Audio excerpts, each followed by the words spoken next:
Assalamualaikum warahmatullahi wabarakatuh. Sampurasun Akang Teteh. Berjumpa kembali bersama saya Tiara Nividia. Selama beberapa menit ke depan akan menemani Akang Teteh dalam program Bewara SMTV. Dua terpidana dalam kasus pencurian dan penganiayaan menangis di pangkuan istri dan keluarganya setelah Kejaksaan membebaskan mereka berdua dari tuntutan sesuai dengan aturan Kejaksaan Agung.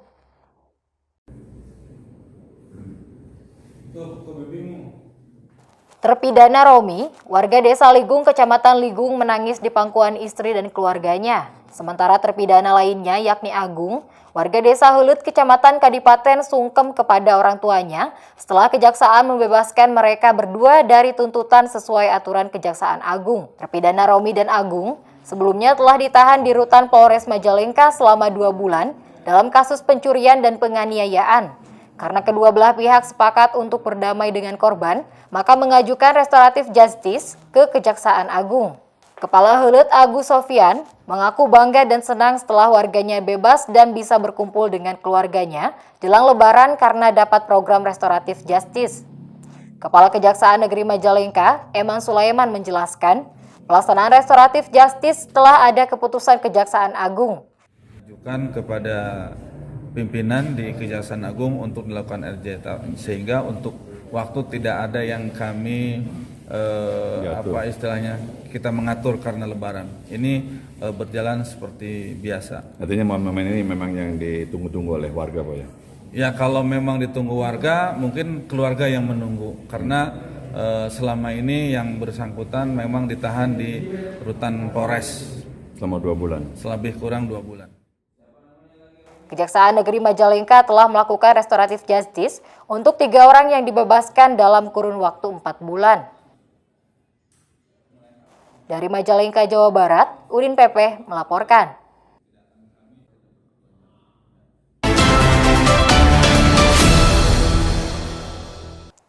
Sesuai dengan kebijakan pemerintah yang mewajibkan vaksin booster bagi para pemudik, Terminal Lewi Panjang Kota Bandung pun kini menyediakan pelayanan vaksinasi COVID-19 dosis ketiga atau booster yang berada di area kedatangan penumpang. Layanan vaksin booster ini akan berlangsung hingga tanggal 12 Mei 2022 atau puncak arus balik. Dalam upaya menjalankan kebijakan pemerintah pusat yang memperbolehkan mudik, Terminal Lewi Panjang Kota Bandung kini menyediakan layanan vaksinasi COVID-19 dosis ketiga atau booster di area kedatangan penumpang. Pihak terminal menyediakan perharinya 100 hingga 200 dosis. Penumpang yang datang saat melewati pintu masuk harus menunjukkan telah divaksin melalui aplikasi Peduli Lindungi. Bila didapati penumpang yang belum divaksin, maka petugas pun langsung memberikan vaksinasi ketiga. Pihak Terminal Lewi Panjang mengatakan, program vaksinasi selain untuk penumpang juga diberikan kepada petugas dan supir bus agar tidak terjadi penyebaran COVID-19. Boleh mudik oleh pemerintah dengan syarat harus sudah divaksin booster 1, 2, dan 3. Makanya kami di sini bekerjasama dengan Puskesmas dan Dinas Kesehatan Kota Bandung, Puskesmas Kopo, mengadakan vaksin booster pada penumpang, pengemudi, kernet bus, petugas, dan pengurus. Akan tetapi, kebijakan wajib vaksin ini belum sepenuhnya diketahui oleh para calon penumpang bus. Meski demikian, dengan wajib vaksin, bagi calon pemudik Lebaran diharapkan warga masyarakat sehat dan bisa mudik dengan lancar. Dari Kota Bandung, Jawa Barat, Ibnu Rosyad melaporkan.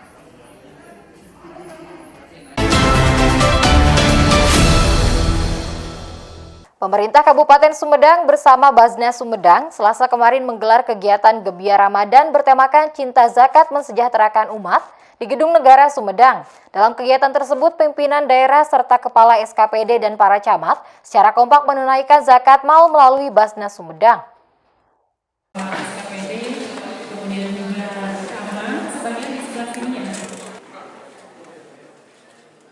Bupati, Wakil Bupati, serta Sekda Kabupaten Sumedang, Jawa Barat pada Selasa 12 April 2022 menunaikan pembayaran zakat mal melalui Basnas Kabupaten Sumedang. Pembayaran zakat ini dilakukan dalam momen Gebiar Ramadan dengan tema Cinta Zakat Menyejahterakan Umat yang digelar di Gedung Negara Sumedang. Selain untuk mendukung gerakan Nusantara Cinta Zakat yang digelar serentak di tanah air, kegiatan ditujukan sebagai bentuk keseriusan pemerintah Kabupaten Sumedang dalam mewujudkan kesejahteraan masyarakat. Dengan diawalinya pembayaran zakat oleh para ASN, seperti para kepala dinas dan camat, diharapkan dapat menjadi momentum dalam membersihkan harta dengan menjalankan kewajiban membayar zakat. Selain itu, Bupati mengapresiasi kinerja Basnas Sumedang yang terus bekerja keras dalam mencari solusi untuk mengentaskan kemiskinan. Kedepannya, Basnas juga meminta untuk bisa memberikan modal pada usaha-usaha produktif yang sifatnya jangka panjang, termasuk harapan untuk dapat merubah mustahik atau penerima menjadi muzaki atau pemberi zakat. Hari ini adalah momentum untuk seluruh ASN di Kabupaten Sumedang untuk segera membersihkan hartanya dengan menjalankan kewajibannya untuk membayar zakat, baik zakat fitrah maupun zakat mal. Sementara, Ketua Basnas Sumedang mengapresiasi kepada Pemkab Sumedang yang secara kompak menyalurkan zakatnya dalam kegiatan tersebut. Pihak Basnas pun optimis target capaian dana zakat sebesar 40 miliar untuk tahun ini dapat tercapai. Di mana pada tahun lalu, Basnas Sumedang berhasil menghimpun dana sebesar 36 miliar dari zakat mal, zakat fitrah, infak, dan dana sosial kelembagaan lainnya. Atas nama Basnas Sumedang, saya juga mengucapkan apresiasi dan penghargaan yang setinggi-tingginya kepada Pak Bupati, kepada Pak Wabub, Pak Sekda, Pak Asisten, Pak Staf Ahli, para pimpinan SKPD, para camat yang hari ini hadir dan kemudian bersama-sama mengikuti komando gerakan Nusantara Cinta Zakat. Mudah-mudahan nanti dana zakat yang mereka titipkan kepada kami kita akan maksimalkan untuk pentasarrufannya, bagaimana sehingga Basnas bisa dirasakan sebagai lembaga utama yang mensejahterakan umat. Di samping itu, secara simbolis disalurkan bantuan sembako sebanyak 2.700 paket bagi pasukan kuning dan pramu kantor SKPD, santunan bagi 500 anak yatim, serta santunan bagi 1.000 guru ngaji non-PNS. Dari Sumedang, Jawa Barat, Usep Adiwihanda melaporkan.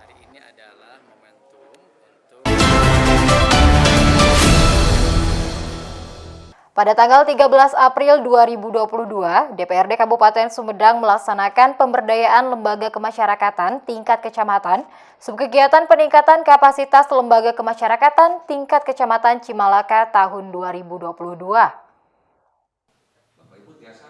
DPRD Kabupaten Sumedang secara serentak melaksanakan kegiatan Focus Group Discussion atau FGD di seluruh kecamatan di Kabupaten Sumedang. Tak terkecuali bertempat di Kecamatan Cimalaka, kegiatan pemberdayaan lembaga kemasyarakatan tingkat kecamatan, subkegiatan peningkatan kapasitas lembaga kemasyarakatan tingkat kecamatan Cimalaka tahun 2022 digelar di Aula Kecamatan pada tanggal 13 April 2022. Dibuka langsung oleh Camat Cimalaka, Dr. Andes Taufik Hidayat Slamet. Hadir dalam kesempatan tersebut seluruh kepala desa, perangkat desa di Kecamatan Cimalaka dan menghadirkan narasumber Wakil Ketua DPRD Haji Ilmawan Muhammad, anggota DPRD Didi Suhrowardi, Ono Suherman, dan Anissa Hoeriah. Tema yang diambil mengenai sistem akuntabilitas kinerja instansi atau SAKIP desa. Haji Ilmawan Muhammad mengatakan tujuan untuk akuntabilitas pemerintahan desa, anggaran dari pusat langsung turun ke desa. Bagaimana dengan kaitan pertanggungjawaban SAKIP hanya sampai dinas instansi dan kemudian Sumedang menjadi pionir atau pelopor tentang penerapan SAKIP desa. Sementara anggota DPRD Didi Suhrowardi mengatakan percepatan pembangunan desa tiap desa tidak sama, membutuhkan komitmen dari semua pihak untuk menciptakan Sumedang yang kondusif. Anggota DPRD Ono Suherman memberikan pengarahan agar profesi dan jabatan kepala desa harus bermanfaat. Mengenai SAKIP desa, KAUR, Sekdes, dan juga perangkat desa lainnya harus terlibat dan harus tahu aturan yang sudah dibuat agar SAKIP desa dapat terwujud optimal. Anggota DPRD dari PKS, Anissa Hoeriah, memaparkan mengenai pengawasan pelaksanaan sistem akuntabilitas kinerja pemerintah desa, bagaimana peran pemimpin sangat penting untuk kemajuan desa, terutama dalam hal pengawasan dituntut untuk menyampaikan data data yang valid serta dibutuhkan inovasi. Kemudian pemaparan mengenai sakip desa dari Dinas Pemberdayaan Masyarakat Desa disampaikan langsung oleh Kepala Dinas Endah Kusyaman, mengatakan bagaimana optimalisasi tata kelola desa agar pencapaian sakip desa bisa maksimal, serta tercipta pemerintahan desa yang bersih, akuntabel, efektif, efisien, dan berkinerja tinggi untuk terciptanya pelayanan publik yang baik dan berkualitas.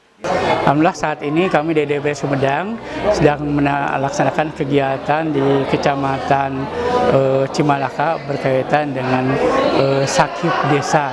Dan alhamdulillah dari kegiatan ini para kepala desa hadir beserta jajarannya dalam rangka bagaimana melaksanakan sakip desa, baik itu dari proses perencanaan, pelaksanaan sampai pelaporan dan juga evaluasi di desa-desa.